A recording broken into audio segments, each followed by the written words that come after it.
Assalamualaikum warahmatullahi wabarakatuh. Halo semuanya, kembali bersama saya Nur Rosna Rizky Putri Yusuf, salah satu mahasiswi Universitas Negeri Makassar, jurusan Psikologi Pendidikan dan Bimbingan. Kali ini saya akan membahas salah satu materi yang berjudul Komponen Bimbingan dan Konseling Komprehensif. Untuk itu, selamat menonton video saya. Yang pertama yaitu, apa sih itu bimbingan dan konseling komprehensif? Nah, bimbingan dan konseling komprehensif adalah sebuah program yang memiliki organisasi dengan perencanaan, pembagian, dan pengkoordinasian khusus untuk aktivitas bimbingan dan konseling berdasarkan kebutuhan siswa, sekolah, dan masyarakat.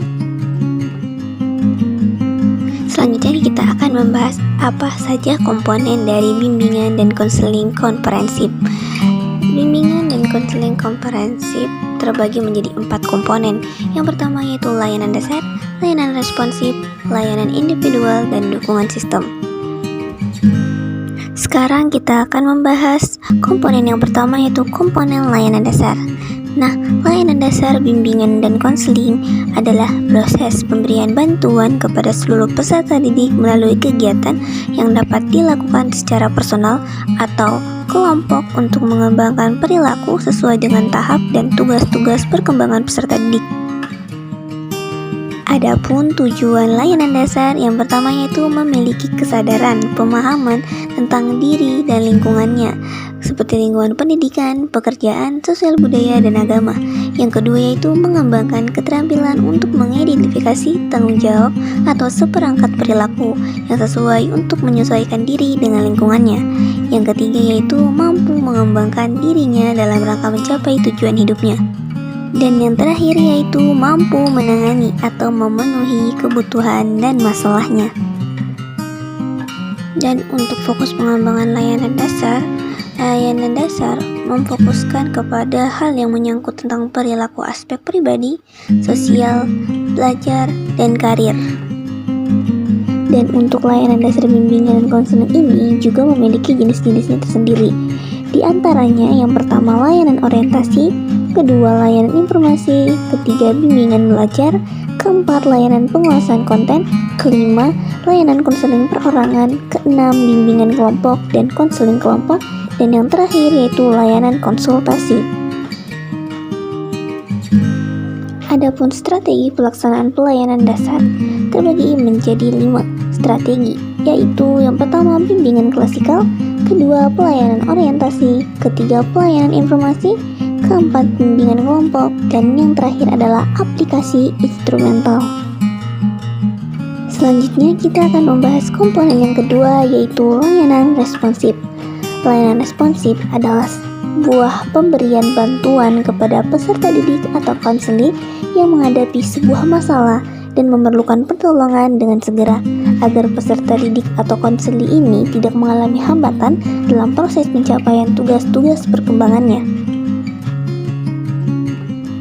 Adapun tujuan layanan responsif yaitu untuk membantu konseli atau peserta didik yang sedang menghadapi sebuah masalah yang menyangkut tentang perkembangan pribadinya, sosialnya, belajarnya, atau karir, sehingga hambatan tersebut dapat cepat terselesaikan dan teratasi. Dan untuk fokus pengembangan layanan responsif ini terhadap sebuah masalah atau kebutuhan peserta didik. Masalah peserta didik ini pada umumnya tidak diketahui secara langsung. Dan untuk strategi pelaksanaan pelayanan responsif terbagi menjadi 9 strategi. Yang pertama yaitu konseling individual dan kelompok, yang kedua referral, ketiga kolaborasi dengan guru atau wali kelas, keempat kolaborasi dengan orang tua, kelima kolaborasi dengan pihak lain, keenam konsultasi, ketujuh bimbingan teman sebaya, kedelapan konferensi kasus, dan yang terakhir yaitu kunjungan rumah. Komponen yang ketiga yaitu perencanaan individual. Layanan individual atau perencanaan individual adalah sebuah proses belajar melalui hubungan khusus secara pribadi dalam sebuah wawancara antara seorang konselor dan seorang konseli atau peserta didik. Tujuan dari perencanaan individual yaitu untuk membantu klien menstrukturkan kembali masalahnya dan menyadari lifestyle atau gaya hidup serta mengurangi penilaian negatif terhadap dirinya sendiri serta perasaan-perasaan inferioritasnya. Dan untuk fungsi perencanaan individual terbagi menjadi 3 fungsi. Yang pertama yaitu fungsi pemahaman, yang kedua fungsi pengembangan, dan yang terakhir yaitu fungsi penyaluran. Untuk fokus pengembangan perencanaan individual terbagi menjadi 3. Yang pertama yaitu akademik, dengan memanfaatkan keterampilan belajar, menentukan pendidikan lanjutan dan jurusannya, memilih kursus atau pelajaran tambahan yang tepat, dan memahami nilai belajar sepanjang hayat. Dan yang kedua yaitu karir, dengan mengeksplorasi peluang-peluang karir dan melatih pekerjaan dan mempunyai kebiasaan bekerja. Dan yang terakhir yaitu sosial pribadi. Di sini mengembangkan konsep diri yang positif dan keterampilan sosial yang efektif. Dan untuk strategi pelaksanaan pelayanan perencanaan individual terbagi menjadi 3 strategi. Yang pertama yaitu penggunaan aplikasi instrumentasi, yang kedua penilaian individual, dan yang ketiga yaitu penempatan dan penyaluran. Sekarang kita akan membahas komponen yang terakhir yaitu dukungan sistem.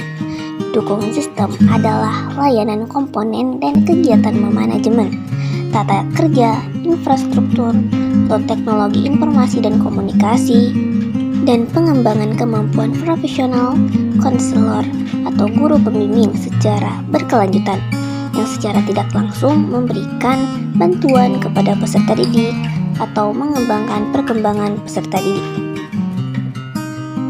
Adapun tujuan layanan sistem atau dukungan sistem ini untuk memberikan kepada konselor atau guru pembimbing dalam memperlancar penyelenggaraan pelayanan bimbingan dan konseling. Sedangkan bagi personal pendidik lainnya adalah untuk memperlancar penyelenggaraan program pendidikan di sekolah atau madrasah. Dan untuk strategi pelaksanaan dukungan sistem terbagi menjadi 3 strategi. Yang pertama yaitu pengembangan jejaring atau network dan profesi. Yang kedua yaitu kegiatan manajemen, dan yang ketiga yaitu riset dan pengembangan. Baik, itu saja materi yang dapat saya paparkan. Mungkin ada kurang dan lebihnya, mohon dimaafkan. Saya akhiri dengan kata sekian dan terima kasih. Wabillahi taufiq wal hidayah. Wassalamualaikum warahmatullahi wabarakatuh.